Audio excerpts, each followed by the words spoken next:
Right, all you glorious gamers out there, welcome to the PlayersToo Podcast, the video game podcast for gamers like you, by gamers like you. You can find PlayersToo on all the social media, that is Facebook, Twitter, YouTube, Instagram, the lot. You can also find our written content over at PlayersToo.com, that's PlayerSToo.com. And if you could take 5 seconds to give us 5 stars over on Apple Podcasts or wherever you get your podcasts, that really helps us out. It is a huge amount for the exposure of the show. And while you're over there, if you could leave us a little review as well, again, that just helps us out even more. And thank you so much to anyone that's already done that for us. You're an absolute legend to us. Alright, and on with the show. My name is Mark Henderson. With me, as always, Mr. Lewis Camley. How's it going, Lewis? Going very well, Mark. How are you getting on? Oh, I've got a cold. Yeah. I've got a cold, Lewis. I'm all stuffed up. I'm sorry, ladies and gentlemen, if I sound stuffy on the podcast, but I've got a cold, so I don't feel great. So this winter has definitely arrived. It's been absolutely freezing and miserable in Scotland for the past fortnight, pretty much. It feels like it definitely has. Days here. The weather has certainly turned north of the border. Yeah, I would say so. Anyway, Lewis, what have you been playing this week? This week, Mark, made a start on Super Mario 3D World plus Very Bowser's nice. Fury, I suppose, is what it's technically called. I've made a start to both sides of the game because, unbeknownst to me, I'm sure I did know it back when it was actually released, but I didn't bother looking into it. I went into the base game, which was the kind of Switch port of the Wii U original, assuming that Bowser's Fury was interwoven with it, and there would be some sort of trigger within that game to kind of begin the Bowser's Fury section. And only after playing for a couple of hours the other night and doing a bunch of islands, which were fine, and I was enjoying it fine, but I was kind of I want to see this though. That's the whole point in playing it. And then googled it and realised that it's completely separate and you have to access it through the main menu. Yeah, it's basically a different game. Yeah. Essentially, just put separately. So I went back out and played a couple hours of Bowser's Fury as well, which, for anyone who's forgotten this, it's a sort of semi-open world Mario game in the same sort of style and mechanics of 3D World, which is a bit different from Mario Odyssey for anyone that's played that, but with these kind of interruptions every 6 minutes from Bowser, who becomes this kind of Giga Bowser massive form and rains fire down on you, and you basically it's sort of a forced time trial in a certain sense, and that unfolds in different ways, and eventually you fight him as a big cat Mario, which is good fun. Cat Mario is excellent. Yeah, so I've played a bit of that. I mean, I feel like I've kind of seen everything that it's going to offer me already, having not played very much. I don't get the feeling that it's going to evolve too much, which obviously over the course of a full Mario game you would get a wee bit more of that than I'm kind of expecting here, but it's been fine and fun so far, no complaints there really, but I'll have more to say about it in future because I've only kind of scratched the surface of both sides. And then also, Mark, you and we played a bit of MultiVersus, didn't we? Oh, we did. God, I sort of forgot that you were going to bring that up, Liz. Yes, we did. I have to say, I enjoyed that way more than I thought I was going to. Yeah, so this is Warner Brothers' fairly recent free-to-play brawler, a Smash clone essentially, with kind of all of their characters in it. We played a wee bit together, couch co-op, but we were playing kind of online with people we don't know, and we're doing okay, I think, and we sort of got into the swing of it quite quickly, and despite the kind of limitations on what characters you can use at the start of the game, we were kind of finding our groove with different fighting styles, which I was really enjoying it. Yeah, Shaggy was my boy, man. He was doing good. No, honestly, it was great fun. I'm almost more surprised that there aren't more clones like this out there. I mean, I know that there's Brawlhalla and things like that I've been kicking about for ages now. Yeah. But in terms of this bringing a huge amount of someone's IP all together to do a sort of brawler like this, like Smash done with all of video games, do you know what I mean? Yeah. Yeah, I'm sort of surprised no one else has done this. And it worked great. It worked really, really well. It was a great, fun game to play just for a few hours one night. You know what I mean? It really was good. As I said, enjoyed myself way more than I thought.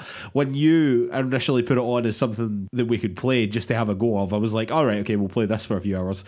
After we started playing it, we never played anything else. We just kept playing it all night. It was great. It was really, really great. I am stunned by how much I wanted to continue playing it, I will say that much. Yeah, definitely not. I mean, some of the servicey elements and the kind of free-to-play traps. Oh yeah, obviously all that annoying. Sucks. Yeah, but the actual, the gameplay, the actual combat was brilliant, really, and quite good fun to discover different characters and different styles. So I think we'll probably dip in and out of it a wee bit more. Yeah, hopefully, man. Hopefully, I would definitely be open to going back and playing a little bit more, certainly. Yeah.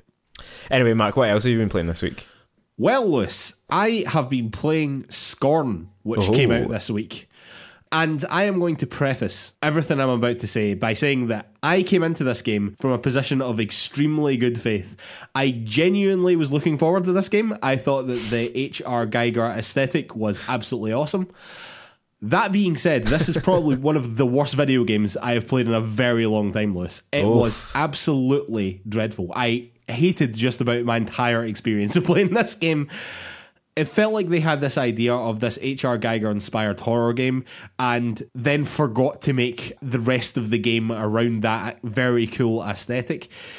It feels like a game that doesn't know what it wants to be a lot of the time, in my opinion. It feels like it wants to be a survival horror game. But firstly, it's not really very much of a horror game at all. Like, it's not scary at all. It's not even remotely tense most of the time. I mean, apart from the fact that it's quite gory and gross, there's nothing else about it that really makes it horror.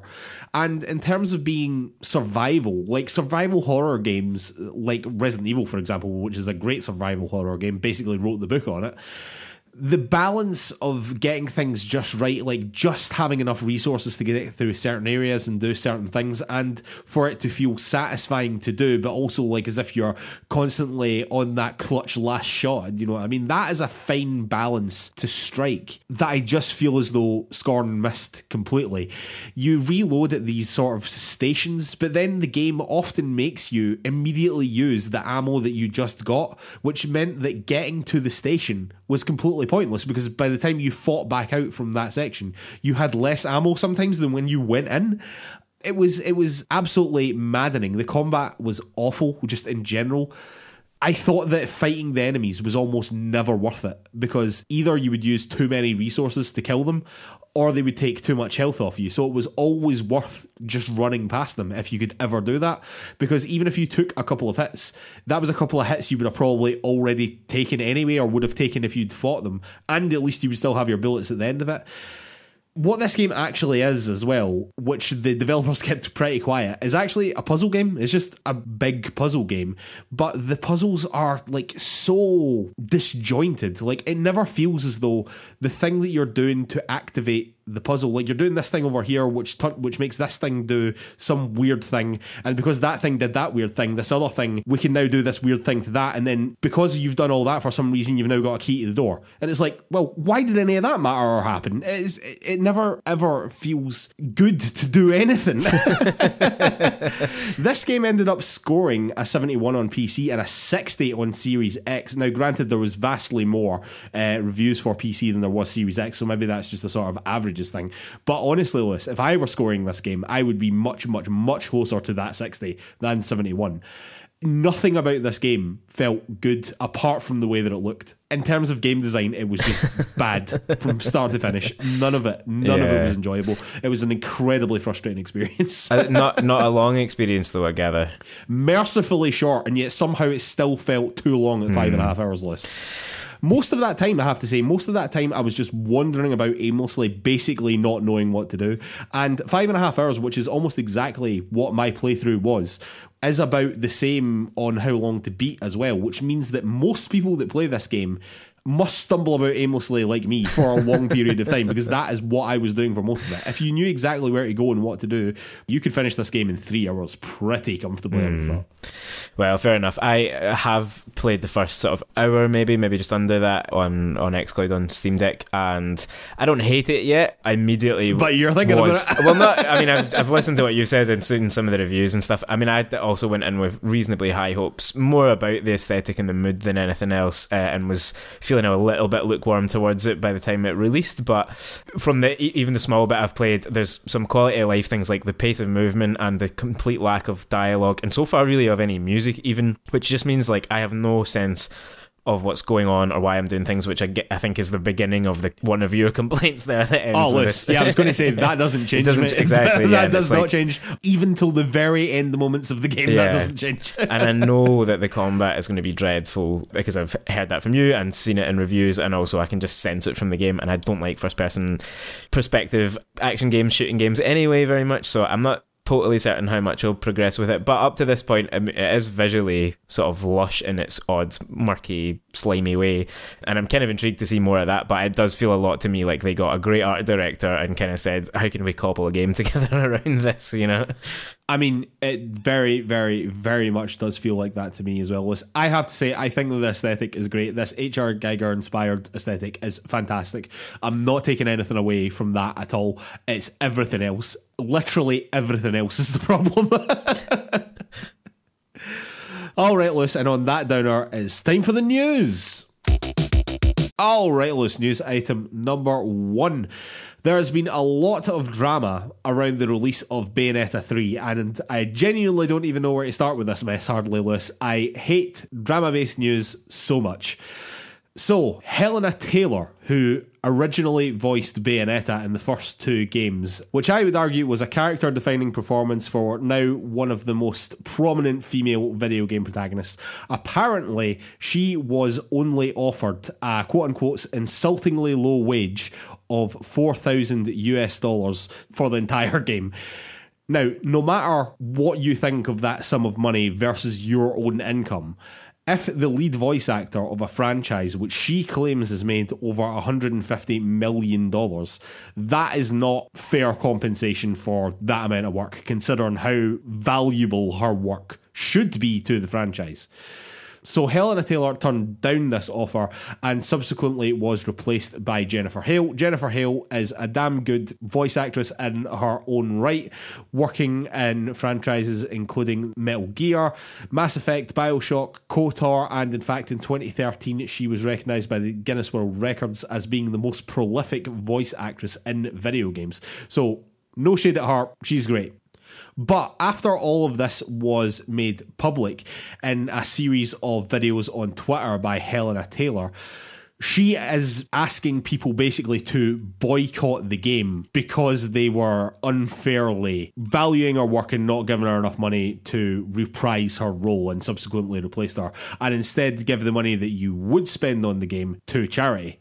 Platinum Games Vice President Hideki Kamiya responded on Twitter basically saying that these claims were untrue. I do have to say that Kamiya's Twitter is one of the most wild Twitter accounts I think I've ever seen in my fucking life. I do not get the impression from his Twitter that it is a particularly welcoming space to be, Lewis. But maybe that's a conversation for another day. Yeah. It's also gone now. He's off Twitter as a result of all this. Has actually now been unblocked or unrestricted or whatever it was. Yeah, so he was replying to all of this, got his Twitter account restricted somehow, and is now back. But his Twitter account does seem to be up because I did check today. Okay. It is also worth noting, I have to say, that voice actor Brian Deckard, who played Connor in Detroit Become Human, among other things, also said similar things have happened to him in the past where he's been offered an incredibly low amount of money, like $4,000, to do an entire AAA game, to voice act for an entire AAA game. So this isn't necessarily without precedent. However, more twists and turns, Lewis. Jason Schreier and VGC have both cited independent sources claiming that what Taylor said was incorrect. They claim that she was offered $3,000 to $4,000 per 4-hour recording session, and they sought to hire Taylor for at least 5 sessions, meaning that she would be paid at least $15,000 for the game, not $4,000. These sources also claim that Taylor was asking for a 6-figure sum. Now, I don't know if a 6-figure sum is an unreasonable amount of money, but I think 15 grand for what basically amounts to 20 hours work, they claim, seems like fair compensation to me, I would say. Helena Taylor then responded to these claims, calling them an absolute lie and saying that Platinum are just trying to save their ass and the game. This is all very messy, Liz, I have to say. But I would like you to read now the message from the new voice of Bayonetta, Jennifer Hale, because frankly, I think that what she said is the closest to being right, and I think that she has come out looking by far the best out of this situation. With regard to Bayonetta 3, as a long-time member of the voice acting community, I support every actor's right to be paid well, and have advocated consistently for this for years. Anyone who knows me or has followed my career will know that I have great respect for my peers, and that I am an advocate for all members of the community. I am under an NDA and am not at liberty to speak regarding this situation. My reputation speaks for itself. I sincerely ask that everyone keep in mind that this game has been created by an entire team of hard-working, dedicated people, and I hope everyone will keep an open mind about what they've created. Finally, I hope that everyone involved may resolve their differences in an amicable and respectful way. With love and respect to you all, Jennifer Hale. Now, Lewis, I absolutely hate to quote Limp Bizkit, but this is some he said, she said bullshit right here, Lewis, I have to say. Oh dear, that didn't need to happen. It reeks of people airing their dirty laundry in public, basically, and it reeks of a business deal gone wrong or soured somehow, and likely the truth lies somewhere in the middle here. I do think Platinum are probably trying to cover their arse. I do think she was probably lowballed on a deal.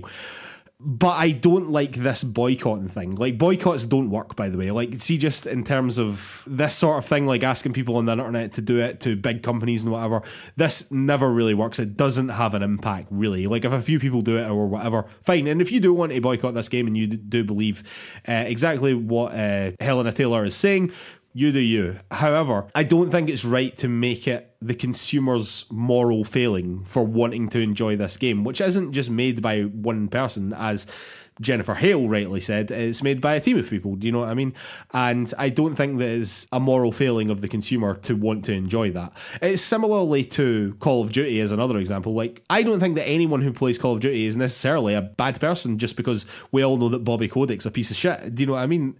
And I don't think that they should feel morally corrupt for enjoying that game despite that, do you know what I mean? It's a complicated issue, this, Lewis. I think that it's safe to say that we both think that voice actors and anyone who works on this game should be fairly compensated for their time and their talents. However, this does seem to be a particularly murky water that we're in with this one. Yeah, absolutely. Yeah, just to echo your final sentiment there about fair pay for fair work. That's absolutely my position. And I mean, frankly, we just don't know the ins and outs of these types of deals. What a good salary is for this type of thing. What isn't. What would be considered a low ball. Also, the difference. I'm aware that Helena Taylor is, I think, also a theatre actress, and maybe there's quite a difference in those fees between this and gaming. Although I sort of expect that gaming would pay more, but I guess that depends. But altogether, yeah, this is a pretty unpleasant and murky situation in which, like, I want to believe Helena Taylor because, she's spoken out about what she feels is an injustice, and that feels like the right thing to do. But obviously some of this new evidence coming to light shows that there's more to it. I mean, whether or not that is that things have been misunderstood by one or other party potentially, or whether that is genuinely some sort of bad blood has now formed between them and they're counter-accusing, it's hard to tell. I think you're bang on that Jennifer Hale kind of does what seems the right thing here and kind of glides through the middle of it all and sort of says the right thing. I guess the one thing about boycotts, just to mention, is that she can't really be expecting that people are going to do that en masse.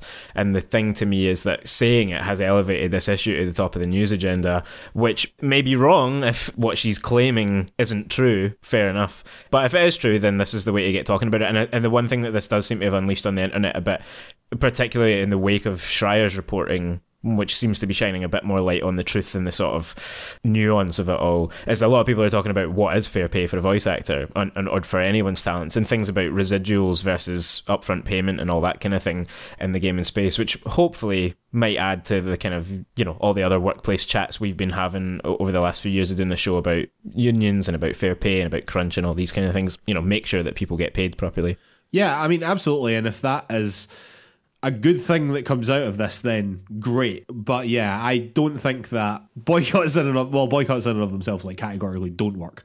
But I just don't like it being put on the consumer as their issue to deal with. You know what I mean? I guess I'm sort of failing to find the right words to describe this. I just don't think that it's the right move. However, if she was doing it for publicity's sake and to make sure that our point was heard, then it fucking worked. Yeah, I'll give her that. Yeah. Alright, Lewis, news item number 2. The Xbox Activision deal back and forth continues on. It seems as though every week there is a new twist in this tale, Lewis. Now it seems that Xbox may not be able to put Call of Duty on Game Pass, quote unquote, for a number of years due to an existing deal between Activision and Sony. Apparently, this was in a footnote of Microsoft's response to the CMA's decision to further review the deal, which no one apparently noticed until now, which stated that the agreement between Activision Blizzard and Sony includes restrictions on the ability of Activision Blizzard to place Call of Duty titles on Game Pass for a number of years. Now, Phil Spencer has already said publicly multiple times that he plans to honour existing Activision deals, specifically deals involving Sony. However, we also know from Jim Ryan that Xbox are only making Call of Duty available on PlayStation for the next 3 years, it seems, which I think you and I agree, Lewis, we strongly suspect would take it up to the end of this generation of consoles or very close to it. So I strongly suspect that whatever deal is in place, potentially keeping Call of Duty off of Game Pass, is probably the same deal which is ensuring that Call of Duty stays on PlayStation, at least for those 3 years. And when this deal ends in 3 years' time, Call of Duty will then become entirely Xbox's property, unrestricted from previous deals. And at that point, it will then become an Xbox exclusive and then immediately go into Game Pass, I would suspect. That is pure conjecture, of course, but given what we know, that makes a lot of sense to me. Yeah, that's got to be Microsoft's kind of ultimate ambition at the moment, given where things are contract-wise and, you know, where we understand things to be going. So the best case scenario for them, and surely their number one... Well, surely their number one plan, other than maybe trying to get Sony to accept Game Pass or something like that, but would be to, as soon as these deals expire, you pull Call of Duty onto Game Pass, and that becomes, I mean, it becomes Halo, I think, essentially, in that universe, if you know what I mean. It becomes, I agree. I said it last week. Yeah, it was you saying it that made me think it. The next launch of the Xbox console, it won't be Master Chief slapped across it. It will be the Call of Duty logo, do you know what I mean? It will be the next Black Ops, the next Modern Warfare. I think that's what's going to launch their next console. Yeah, absolutely, yeah. And so that's obviously where they want to get, and there's a long way to go with this. I mean, I get the feeling that we'll just be doing back and forth on this story and trailing all the way back to Jim Ryan said this back in however long ago it was for months yet until all of this is resolved. But I mean, the thing to me that's interesting is kind of, again, what it reveals about how these deals are structured now, never mind after a takeover, but that PlayStation have been presumably paying some money, or some portion of the money that they give to Activision has been directly about keeping this off of subscription services on the Xbox side. Maybe that is a unilateral agreement between all parties, because surely Xbox would want similar guarantees that it's not going to be on PlayStation Plus on launch day or whatever. But yeah, it's, you know, it continues to be a totally mad situation altogether.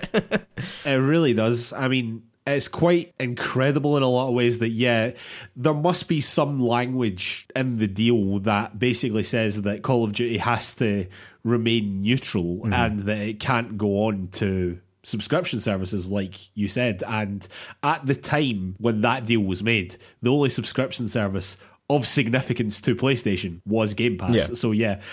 They knew what they were doing. Liz. Did you see, by the way, this week that the CMA have forced Meta to sell Giphy? The CMA, who are currently adjudicating on the Activision Xbox deal here in the UK, they have forced Meta to sell that GIF library app which they bought. So that is the power that they have, just to throw into this story. That is something to look at in the months ahead. Yeah, like I said, it's not without precedent that something like that can happen to these big tech companies. Yeah. And yeah, the CMA can do it, the European Commission can do it, the FTC can do it. Like, it is not specific to here, but it's something that could happen. I would still be surprised ultimately if it did happen to Call of Duty, but it's a possibility. I just think it's an interesting sort of warning sign that this CMA isn't messing about necessarily. You know, they will take decisions. So yeah. Yeah, definitely. Alright, listeners, item number 3. It has been announced that Gotham Knights won't have a performance option on console and will run at 30 frames per second. Now, I do have to kick this off by saying that neither Lewis nor I are big FPS guys. Like, we're not FPS snobs over here. We have been playing games largely at 30 FPS for the vast majority of our lives, and I don't think it has stopped either one of us enjoying a video game. Is that fair to say, Lewis? Yeah, I mean, until very recently, I never knew about, cared about, or even could really discern the difference between any of these things. So, yeah, I'm definitely not in that camp. That being said, this is the latest in a long line of disappointing headlines around this game. The game's executive producer, Fleur Marty, broke the news on the game's Discord server, making this statement. I know many of you are wondering about the availability of a performance mode for Gotham Knights on consoles. Due to the types of features we have in our game, like providing a fully untethered co-op experience in our highly detailed open world, it's not as straightforward as lowering the resolution and getting a higher FPS. For this reason, our game does not have a performance or quality toggle option and will run at 30 FPS on consoles. I mean, see that as just... figure that out. Like, whatever you have to do to figure that out, figure that out. That just seems like such a lame duck excuse to me, to be honest. But to recap the mad saga around Gotham Knights, it was revealed at a DC fandom event in August 2020, although it feels longer ago than that, Liz, I have to say. It feels as though we've known about this game forever. It was supposed to then be released on all current-gen consoles and last-gen consoles, as well as PC in 2021. Subsequently, it was delayed until 2022.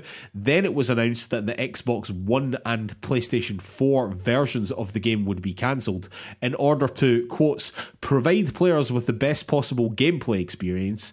The game then eventually got a release date of October the 25th, then bizarrely got moved forward to October the 21st for reasons. But those cancelled last-gen games really ring out now, I think. I mean, why do you cancel those games when they probably still have at least as big an install base as the current-gen consoles, under the excuse that you're going to provide them with the best gameplay experience, then announce that the current-gen console versions will only run at 30 FPS, which by anyone's measure of a modern console is not the best gameplay experience. This all just stinks of them wanting to get this game over the line ASAP at any cost. I think that this game has looked bad for a long time, and honestly, when it launches, if this game isn't a janky mess, I would be stunned. Absolutely stunned. Again, that is pure conjecture, but based on everything we know, that just makes a lot of sense to me. And Lewis, do you know the last time Warner Brothers published a AAA game? Because I would argue it was Mortal Kombat 11 in 2019, which is an insanely long time ago for a massive publisher. Other notable releases within that time, I would say, are Back 4 Blood, the Lego Star Wars games, and the MultiVersus, which has done very well for them, but none of them are big tentpole releases. And to have your last one be in 2019 is a long, long time ago now. Yeah, that's a good point. They definitely could use a win, although, MultiVersus will be raking the money in for them. To be honest, the more important thing to me here with Gotham Knights is the reputational risk that a bad Batman game could have after the success of the Arkham Knight series. That those games really set the bar for what they were doing, and this looks to me, in all ways, like the 30 FPS thing is what has brought us in here, and that is disappointing, but as you said, we're not especially bothered about that, but what I think it adds to is just a sense that this game is kind of not really what anyone was looking for, I don't think, and maybe we'll be proven wrong, but there's been a conscious decision here, among others, around how this game's been released and on what platforms and stuff, but there's been a conscious decision here from what that statement says to prioritize the ability to have like a freely explorable co-op world instead of making this a very highly polished sort of cinematic game. And given that we are expecting the story here to be the main thing, and the gameplay from what we've seen I think is pretty poor, it feels like a series of wrong decisions have been taken about the direction of this game that have kind of led us to this point where it's coming out. No one feels very excited about it. I think that you're right that it could end up being a bit janky, and it does. I think you're spot on, actually. It does feel like something that a decision maker somewhere has said, time to get this out. We've had enough of this, so I am not holding my breath for this game, Mark.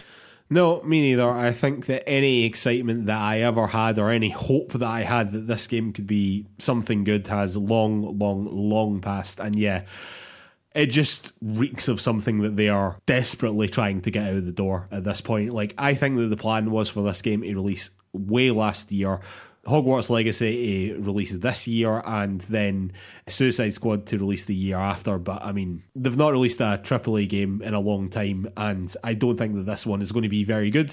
And I think that, as you said, reputationally, they are doing themselves no favours here whatsoever. Alright, Lewis, news item number 4. PlayStation have finally released the price of the Dualsense Edge, their premium controller, and it is a lot. There is no way to sugarcoat this at all. The controller will cost $200, 210 UK pounds, and 240 euros, with the replaceable stick modules for $28, pounds, euros, respectively. Pre-orders will open on October the 25th, and the controller itself will release it on January the 26th. And I have to say, I have to come to the defence of this a little bit, because it's been taking an absolute walloping online, frankly. Is this expensive? Yes, it is extremely, extremely expensive. I am not trying to deny that. In fact, it's ludicrously expensive versus just a standard controller. But compared to other premium controllers on the market, for example, the Xbox Elite Series 2 still retails at $180, which is only $10 less than what the DualSense Edge will retail at in America for a 3-year-old controller versus a brand new controller as well. You know, I mean, that changes quite a bit in the different currencies, which is maybe a topic we'll touch on in a second. But in terms of the US market, they're really not that different. And a SCUF controller could eclipse the price of a DualSense Edge depending on how much customization you want to do to it. And neither of those controllers are customizable in terms of its usability and its modular design, and neither of them have the haptic feedback of the DualSense either. So I'd say for arguably the most advanced controller on the market, despite still being very prohibitively expensive, it is at least competitive versus other Elite controllers on the market. So I think it is expensive. I think it is ludicrously expensive. I don't think it is that much more expensive than the other ludicrously expensive controllers, though. It's sort of the point I'm trying to make. Yeah, I mean, that's an accurate point, I guess. Yeah. That said, I can't see myself ever owning one of these at that price, unless you are a really hardcore FPS player or you're someone who plays competitively. I don't think that these controllers really make any difference to 99% of use cases, and it is an extreme luxury item, frankly, when a normal controller would do almost all of the time. You've pretty much summed me up there. I think this is absurd, to be honest. I mean, you're right that it's not much more expensive than other similar products, but the whole thing just seems a bit daft to me. I don't really know why the vast majority of gamers would want this or should want it, because it doesn't bring any benefit to most of the types of games that people like us play necessarily.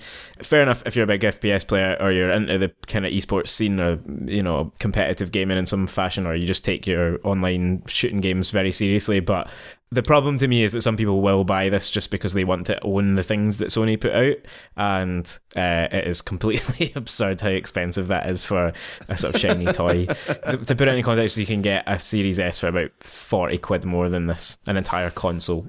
Yeah, you can, which comes with a controller, I believe. Yeah, just to touch on briefly, like, I think this is one of the first tech products I have seen that is launched in magnitude of currency less in the US than in the UK, and much less in the US than in Europe, which, I don't know, maybe that speaks to the current market in Europe and the UK, but it just feels very, very expensive here and in Europe particularly. Yeah, watershed moment, that. Definitely.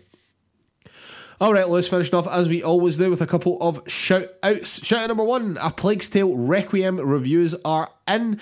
Currently sitting with a pretty nice score of 82 on PC, 83 on PS5 and 85 on Series X.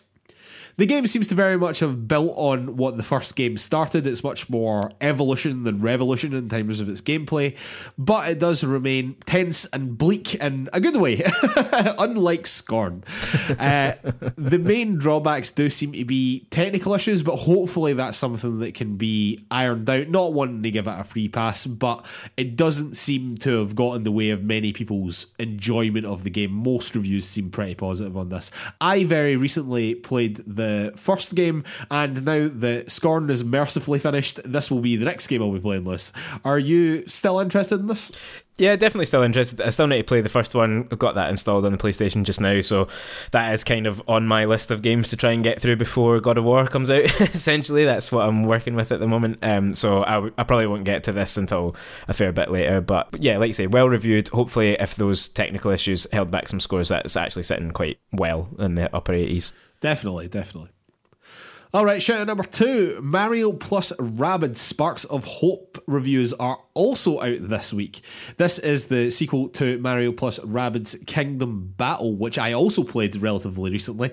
It's currently sitting with a very nice 86 on Switch, and I think the overwhelming reaction to this, similarly to the reaction to the first game, is that it is a shockingly good turn-based strategy game that is surprisingly deep and surprisingly tactical. It seems that the move away from the grid-based system of the previous game to a more free-moving battle system has also been positively received, which for me is a really good sign because that's something I was a wee bit on the fence about, if I'm honest. Lewis, it looks as if this mad experiment that Ubisoft and Nintendo are doing has worked again, somehow. Yeah, it really seems to. It is a surprise that both games have reviewed so well and seem to be so fun to play. I think that's the main takeaway I've seen from some of the reviews. It's just like genuinely quite fun to be in. Who'd have thought, that this might be one of Ubisoft's most like reliable and consistently good franchises? It's because Mario's in it, that's why. Yeah, Nintendo won't let them do any of their bullshit. The whole universe, yeah, and Nintendo have kept them in check. Alright, shout out number 3, and this is 2 for 1 here, Lewis. Persona 5 has come to Game Pass, Switch and PC, and the Uncharted Legacy of Thieves collection has also come to PC. Both of these games have been very well received when they first came out on their respective platforms. The Uncharted Collection is currently sitting with an 88 on PC, and Persona 5 is sitting with a huge 94 on Switch, 95 on Series X, and 97 on PC. Both these games are great. If you never had access to them before, I would highly recommend you go out and play them, particularly you PC gamers. That Uncharted Lost Legacy Collection will look absolutely fantastic. And Persona 5 being on Game Pass is an absolute no-brainer for me. I really think everyone should go out and try this. If you play past the first quote-unquote boss in the school and you're not liking it, you're not getting the vibe, you will know whether or not you want to continue by that point, I will say, because it is 90 hours of more of that. Yeah, I mean, if 90 hours doesn't put you off, you're already halfway there. Very true, very true. But yeah, just to reiterate, playing the Uncharted Collection on PC, I think that's going to be a pretty special experience for people, particularly if you've never actually got around to it. This is the sort of cleanest, simplest, purest, best version of the Uncharted franchise, both the fourth game and Lost Legacy. Lost Legacy is really interesting to me because you can start to see some of the kind of framework of The Last of Us Part 2 being built there, with the early stages of that rope mechanic in particular, and some of that kind of semi open world thing that they were doing in both games. It sort of starts here. So yeah, lots of great stuff, but particularly if you've got one of those huge big monitors, the big kind of curved ones, like playing Uncharted on something like that would just be pretty cinematic and exciting. The ultra wide ones. Yeah, that would be class. Alright, let's shout out number 4. NetherRealm have announced a Mortal Kombat mobile game called Mortal Kombat Onslaught. Yeah, they have indeed, Mark. Yeah, so this seems to have come as part of their sort of unofficial 30th anniversary celebrations. It's a new, quotes, collection role-playing game coming to mobile next year. Collection role-playing game's not a thing. I know, that's why it's in quotes there. This is, you build a team of fighters and you battle in what they're calling massive real-time group battles, although they have also mentioned that it will have a full cinematic story experience as well as collection RPG mechanics. Ed Boon has reassured fans that it's going to stay true to the kind of visceral, gory nature of the original games, but has, as he says, strategic team-based collection RPG with fast-paced group melee combat. I don't have a clear picture in my head of what this game is going to be like, Mark. I've seen sort of some mentions of things like Star Wars Galaxy of Heroes or Pokemon Masters EX. I don't know enough about any of these mobile games to know exactly what a collection RPG is, but it's nonsense is what it is, Liz. I mean, this doesn't excite me as a big Mortal Kombat fan. I don't think the roster is enough to make me kind of play a completely different type of game on mobile, but maybe. I assume that you're in the same boat. Any thoughts on that? No, very much in the same boat. I think that if you're going down the route of making a different sort of game with Mortal Kombat characters, let's bring back Shaolin Monks too before we do any of this nonsense, because that all sounds dreadful, frankly. All right, and on that terrible note, it's time for a beer and then we'll be back for Topic of the Week. And we are back for Topic of the Week. Topic of the Week this week is the Silent Hill showcase that literally just happened, Lewis. That's right, Mark. Yeah, it is. Tonight, we're recording on Wednesday night, slightly unusually, but tonight was the Silent Hill transmission event, which was the first time, really, that Konami have done anything much in video games for quite some time in a really sort of forward sense. But it is also the first major event around Silent Hill since the last major game came out in 2012. So we're about a decade out from the last Silent Hill release. That's wild, isn't it? What an incredible and popular franchise to just leave dormant for such a long period of time. Absolutely. Cough, cough, Metal Gear, Konami. Get on it.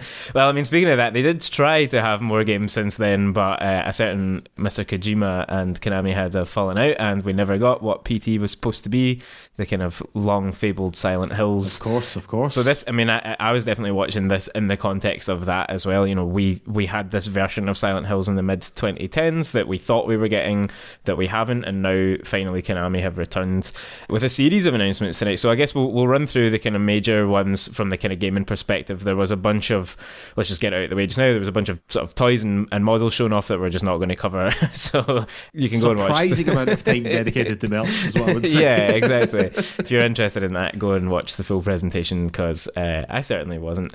But in terms of games, Mark, we got basically 4 kind of major announcements here. They kicked off the show with Silent Hill 2 remastered. They didn't actually clear that up, I don't suppose, but it looks fully remade to me. I think they said it was a remake in the actual, like when they were talking about it, rather than in the trailer itself. But yeah, remade by Bloober Team looks like. Very, very interesting. I think this is the one everyone basically wanted, right? This is essentially, this is the remake that a lot of people have been calling for in terms of, I think Silent Hill 2 is sort of the most popular of the franchise, probably. It was the kind of big cult hit on PS2. Sure, I mean, the first game was great as well, but I think 2 definitely took it to new heights. Yeah, exactly. That is the one that is special to a lot of people, we will say, I suppose. Yeah, and I guess, so, I mean, the argument for whether or not it's worth remaking, I think, is not worth having here, because it's so old, and it's, you know, it could really use that fresh look of paint, and I think something that we might return to is this model has been proven to work by Capcom with the Resident Evil franchise in terms of bringing something back, although obviously the difference there being Resident Evil was still an ongoing franchise as well at this point, whereas Silent Hill has been dormant. But true, but it does have to be said that the Resident Evil franchise had been floundering for a few installments there. Yeah. Well, 7 was good, but they definitely rebooted everything, just gave it a whole new lease of life with the remakes of those original games. Well, 2 and 3, but specifically 2 just remade very, very well, reinvigorated the whole franchise, and I think that is exactly what Konami are looking to achieve with Silent Hill with this remake, right? I mean, you would think so. The first question to me really would be, are Bloober Team up to that? I mean, this looked, from what we did see, to be, you know, a pretty faithful remake. I thought it looked decent enough and all that, but Bloober Team have never really landed a huge hit, even though they're kind of known as horror specialists. Yeah. I think that people would argue that some of the Layers of Fear games were good, like were good horror games and whatever, and if you're into your horror games, maybe you know more about that than me and Lewis. Almost certainly would know more about that than me and this, I should probably say. But their latest attempt in the medium fell very, very flat, and I don't want to be rude to them, but I don't think that they necessarily have the greatest reputation for quality games. No. However, they've not taken on a remake before, so far as I'm aware anyway.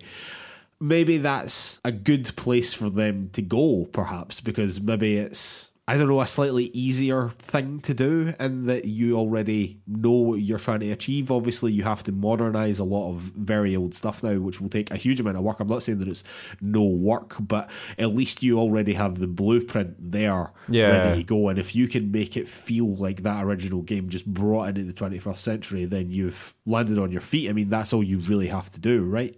I mean, you would hope so. I suppose the concern to me there is that, and again, from what we saw, it looks modernised and looks pretty pretty decent, but to me, the things that the medium was doing, certainly, it was where it was really interesting was in its ideas and in its approach to how to tell that story in terms of those kind of split worlds, which at the time we all said was very Silent Hill, and maybe in hindsight we should have all seen the medium as very much a bit of a dummy run of this project. They might, or an audition. Yeah, they were advertising it themselves. Yeah, but maybe they already knew that they were doing it at that point, you know what I mean, and they had been working on that. Anyway, that's another conversation, but the thing to me is that seemed to be great at ideas and wasn't particularly well executed in terms of, like, if I remember correctly, the gameplay was quite boring, I think, is what a lot of people were saying, and they can't do that here. Well, I think it was the execution of the idea was the problem, but I don't think that is necessarily a problem here, because again, they already know how the combat's going to go, how everything should feel, you know what I mean, and it's just a matter of bringing that into the 21st century. And I don't know, I feel as though that might be an easier thing for someone to do, when you already know what the end result should be. I think that might suit them better, like you already know what you're trying to achieve. You know? Yeah, well, exactly. You've got a blueprint there to follow, and a publisher probably telling you to stay very much on track. Well, yeah, that as well. Yeah. Two quick questions before we kind of move on to the next announcement. First of all, this was revealed to be a 12-month console exclusive on PlayStation, PS5 specifically. Yes, which I'm sure there's a lot of people very annoyed about. Yeah, no doubt there will be. Although I guess it does, it has a historic connection, this series, with PlayStation, and obviously the kind of Japanese links there. But why do you think this was important for PlayStation to back and get involved in? Do you think that they have helped create the situation that Konami wanted to take this forward? Well, that's interesting. I think it's probably pretty similar to the situation that they have with the Final Fantasy VII remakes with Square Enix, in that, as you rightly said, there was just such a connection between this franchise and the PlayStation brand, and I think PlayStation recognise that, and I think that they want to continue that, even if it is only for 12 months, which I think was actually stated. Yeah, it was. Yeah, it was on the graphic. And the graphic, when they were announcing that it was console exclusive, it will be coming to PC as well, I'm sure.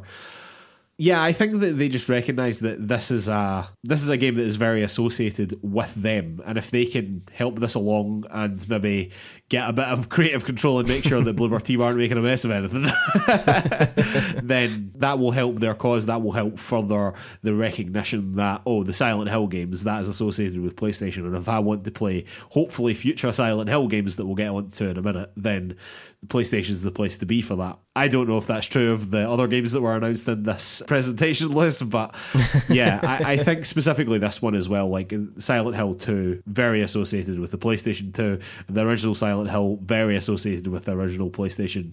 I think that it's just an association that they want to keep up. I think Konami probably would have approached them if they didn't approach Konami about doing that as well. I think that that's probably a pretty mutually beneficial thing. They're probably going to get a lot of coverage on PlayStation showcases now as well, which they know a lot of people will be watching, and ultimately it will come to Game Pass in 12 months after that. Yeah, that's probably very fair. Yeah, I mean, Bloober Team definitely have that Xbox relationship as well. And when do you think this might be coming, Mark? Well, that's a more interesting question, I would say. We did get to see a bit of footage from this. I would say it was more cutscene related stuff as opposed to gameplay stuff. Yeah. So it does seem as though they've made a bit of headway here. I think at the earliest it will be this time next year, but in reality I wouldn't be surprised at all. In fact, I probably would be expected to be 2024, if I'm honest. Yeah, I think that pretty much scans for me. They're obviously going to want to polish this and make it as good as possible because it's the kind of big flagship revival of the series project that they're doing. And just on that, actually, before we go into the rest of the games, they did also announce the return to Silent Hill, a new film from Christoph Gans, which was the same guy who made the original 2006 film. Seems to be a bit of a continuation of that. The only, whatever, it's probably going to be terrible. But the thing that was interesting to me about that whole part of the presentation was just that they sort of said that it was the catalyst for bringing back the games, that they sort of decided that with this film on the horizon, it would be great to bring the games back. And I think that that's quite, it's quite interesting as a perspective on Konami's mindset here. Yeah, that was interesting. I'm not sure how much I believe that, to be honest. Well, I mean, you've got to think the games take longer, certainly. But yeah. I mean, if that is true, then hats off to them, because I'm glad this franchise is back, and I'm sure a lot of other people are as well. But yeah, moving on to more games and definitely moving away from the kind of old of a remake to some quite new ideas for this franchise. We started off, we got Silent Hill Townfall, which is a new game coming from No Code, based here in Glasgow. Yeah, local boys. Yeah, fantastic to see. And a total surprise, actually. I hadn't really caught any rumours about that. They made Observation just the other year, and Stories Untold, which came out on Switch like a year or so ago as well. A great wee studio. Really glad to see them here. They're also partnered up with Annapurna for this, which gives it a sheen of indie quality to it. I thought, again, we didn't really see much here. It's very hard to know anything about what this game is going to be. Definitely No Code style is very sort of interactive, almost walking sim type stuff, but with kind of puzzles and that kind of thing. Maybe it'll be down in that vein. But to me, the interesting thing really here is that Konami have partnered up with something quite different from what you typically expect from a big AAA franchise like this, and hopefully that's a sign that they might go a wee bit more experimental with their offshoots here. Yeah, I mean, what we're going to see here, spoiler alert, I suppose, is that all these new games are going to be developed by external studios to Konami, which is very different from what we understood to be Konami's old school ethos, which everything was done in-house. They didn't really allow any of their IP to be touched by external studios at all. So this is a completely new direction for Konami. Konami looking to just be a publisher here and get the external studios in with their ideas to use their IP, which I think might be a really good way for Konami to go, to be honest. I think that's really interesting, and not even just go full swing in with the AAA titles. Don't get me wrong, that'll come as well. That's totally fine. But to come in at the indie level as well, No Code very much an indie studio, and Annapurna get involved as well. Probably the biggest indie publisher in the world. Really cool, really great to see. Love it for No Code as well, apart from anything. It was great to hear a Scottish accent and these things. A Glaswegian man speaking about Silent Hill was pretty great. But yeah, really cool to see. Very, very much looking forward to this game. To be honest with you, that might be the game I'm most interested in actually playing out of the ones announced here. Definitely. I mean, I agree with that. And not that we saw very much. We still don't know what type of game it is even, but just the setup for that is more interesting to me than even the remake. To make a good game, you know. That's basically where I'm coming down there, I suppose. I mean, even if it's not, like, just the fact that it's something quite different, I think is exciting. They said that we would get more info in the new year, so this feels a wee bit off, but hopefully we'll get a good look. Sure, just a very short teaser is here as well. So yeah, I reckon this just is probably a mood piece. Yeah. After that, we also had Silent Hill Ascension. This is a new interactive experience, I guess is what we're calling these now. It's a Bandersnatch list. They've done a Bandersnatch. It's some sort of choose your own adventure, but certainly seemed a lot more communal than that. Like, it looks like maybe it's kind of mashing up that idea with sort of how people have been playing like Supermassive games on Twitch, where you can kind of all vote on actions to take. So that that's a like great comparison. That's a group exactly decision. Yeah. And actually, I think that points a wee bit here to other than the remake. Like, all of these games, the next one as well, they all kind of seem to take influences from other styles of game and other genres within horror, which I think is kind of interesting as well to see. Maybe Konami are just sort of testing the waters with what other directions they could take things in here. But anyway, this is coming from Genvid Behaviour, who are the studio behind Dead by Daylight, although they kind of made it quite clear that it's not going to be that type of game, and Bad Robot Games, who seem to be leading on development, that being the games division of J.J. Abrams' studio, I suppose, his film studio. Again, they have said it's launching next year, and we didn't get too much information about what the actual game is going to be other than this interactive stuff, but I don't know. I think that this could be quite interesting. I like the mashup of different kind of elements and doing that super communal thing. If it's a good story and well executed, I think this could be quite fun, at least. Yeah, I agree with that. It's a very, very interesting concept to make a game dedicated to this, I suppose. I mean, it's cool that you can do things like this with Twitch and whatever. I think that's quite cool. But to make a dedicated game like a global Bandersnatch where everyone's doing those decisions all together, seeing and experiencing the story all together, and then making those decisions live, I suppose, is really interesting. It's a really cool idea, and it would be interesting to see if it works, I suppose. Yeah. I mean, if it activates a community around it, it wasn't clear whether it's going to be like an episodic release or an actual game or like an online thing or what exactly. I assume it'll be an online thing. I think it might be a pseudo Twitch type thing Yeah, that you're interacting with, or it could just be Twitch itself. Like it literally was unclear, but yeah, I think it will be pseudo Twitch stand-in, and you'll all be voting on whatever's exactly. Yeah. Tune in once a week or whatever and play another bit. Well, definitely looking forward to seeing a bit more of that. Could be quite interesting. And then the last thing that we got, the kind of final one more thing, was Silent Hill F. Now this, again, we got a bit of a cinematic, but nothing too detailed on what the game is actually going to be, but it seems to be set completely differently from the rest of this franchise in a sort of 1960s Japan, and it's been written by, and I'm going to butcher this I'm afraid, but Ryokishi 07, who apparently is famed for Japanese visual novels dealing with murder mysteries, psychological and supernatural horror. Not someone who I am familiar with, but apparently a known and big deal.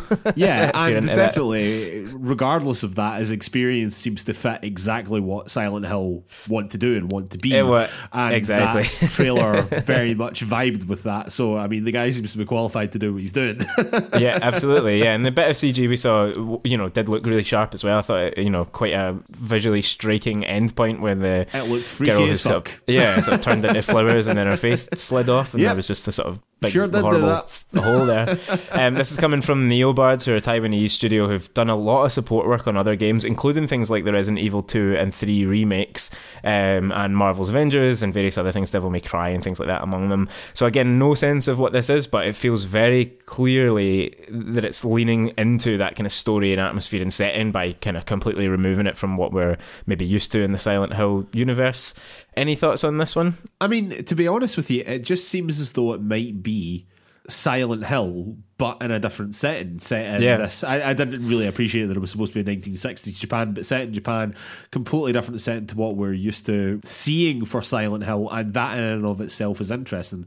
And playing a Silent Hill game in a different space like that could be really cool. And to give a studio like this a crack at making something like that, I think is really cool. And again, it's definitely something I want to keep my eye on. This and the no-code games are definitely the two standouts. I mean, the remake is cool, I'm sure, and I'm sure a lot of people will love that, and whatever a session turns out to be is pretty interesting as well. I mean, I do genuinely like what Konami's doing here and letting people use their IP in creative ways. But yeah, I think that setting a Silent Hill game in Japan and the sort of imagery and whatever that they were trying to conjure up in that trailer or whatever was like really, really cool. I'm here for it, man. I thought it looked great. Yeah, I totally agree, to be honest. Quite intrigued by that as well. I wonder if that's going to be the start of the new mainline Silent Hill series, essentially. They might well go down the route of making remakes of the old games and then building on proper kind of new AAA experiences, and that could be that. So definitely one to watch.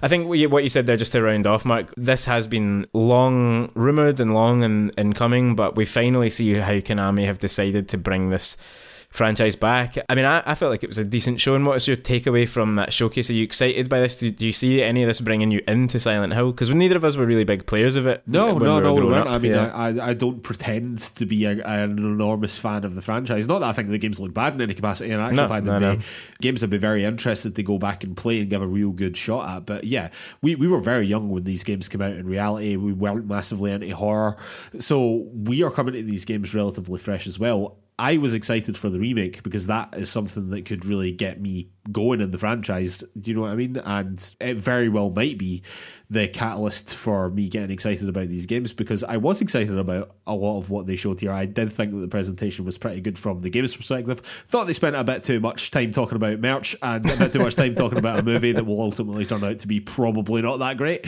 However, like from a game's perspective, again, I really like what Konami's doing here. Like, they've just put their IP out there and said to some really interesting studios, like, come ahead with ideas. Do you know what I mean? Yeah. And the sooner they do this with Metal Gear and Castlevania and all the rest of their great IP, the better, as far as I'm concerned. I don't know if I want to see Metal Gear divvied up among the studios, but I mean, we'll see. If this works out, then you could imagine that will be Konami's strategy going forward. So I suppose we should, for the sake of all the things that we love, wish this all very well. And I think it's a good promising start. Nothing quite grabbed me here like PT did back in the day. No, but that's a super high bar. That is an extremely high bar. I don't think that we can hope for something that good out of this, to be honest. However, if it was 80% of that, I would be delighted. Yeah.